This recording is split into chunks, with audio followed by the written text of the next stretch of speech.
My name is Christopher Bass, and welcome to the Training Room.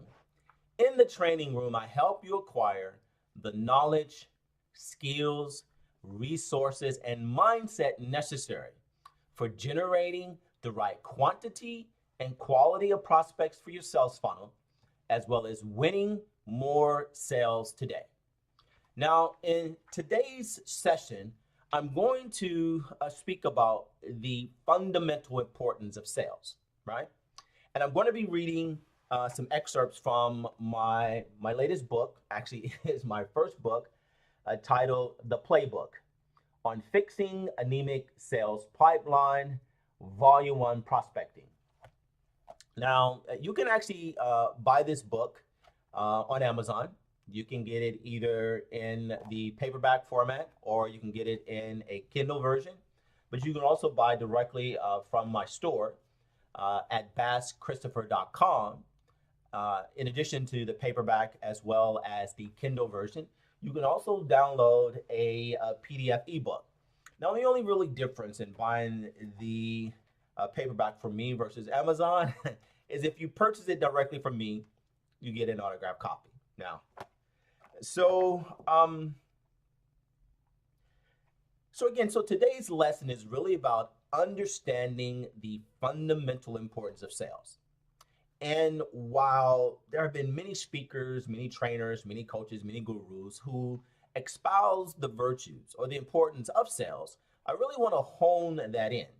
Because at the end of the day, when you talk about the huge failure rate of small businesses in the United States and probably around the world, there's really only one major reason why businesses fail.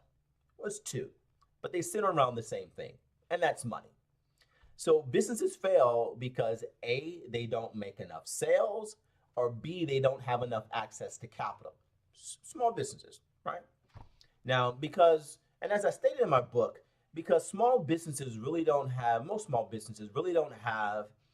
the credit history, the connections, or the collateral necessary to get the requisite amount of startup capital, the only way that they're going to start and sustain their business is by winning more sales. And so I state in my book that the most important reasons why businesses fail is, obviously I stated the lack of access to capital.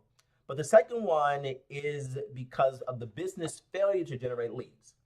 Now, I was having a pretty intense conversation with a fellow sales professional that argued the point that one of the reasons why businesses fail is not necessarily because of sales, but because they simply don't have access to capital. And while I agree to that, but think about this, even if a small business owner did have access to capital, how is he or she going to repay that loan?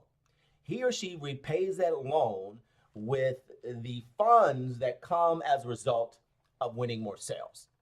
Now, while sales is obviously very important, critically important to the success of a business, understand that without a lead, without a prospect, you cannot have any sales.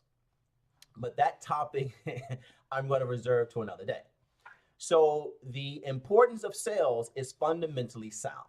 That without sales, small businesses not only won't be in business, but won't stay in business for very long.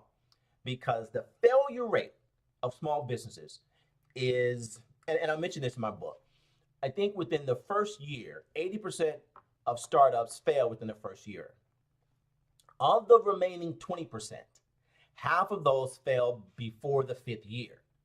And an astonishing number of 94% of businesses have failed by year 10.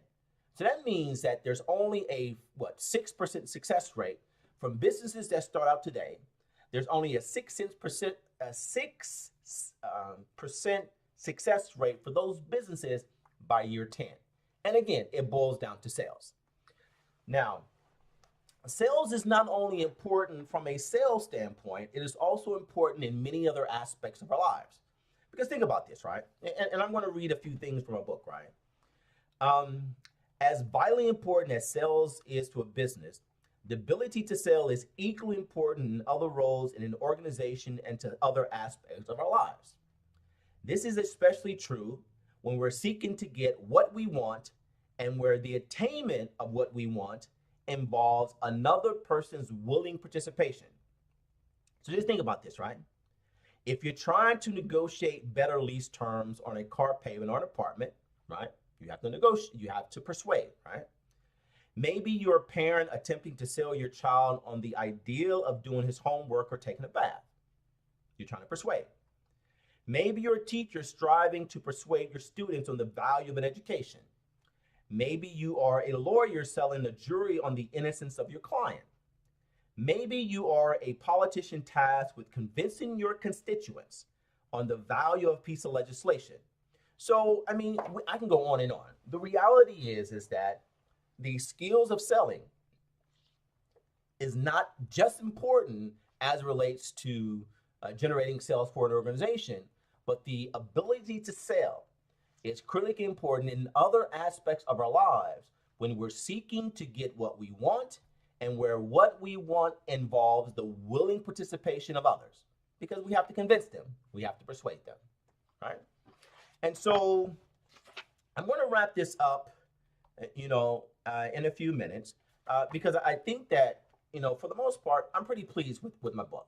It took me roughly about, I think about 160 days to write, have it edited, have it proofread, have it published, the whole 9 yards.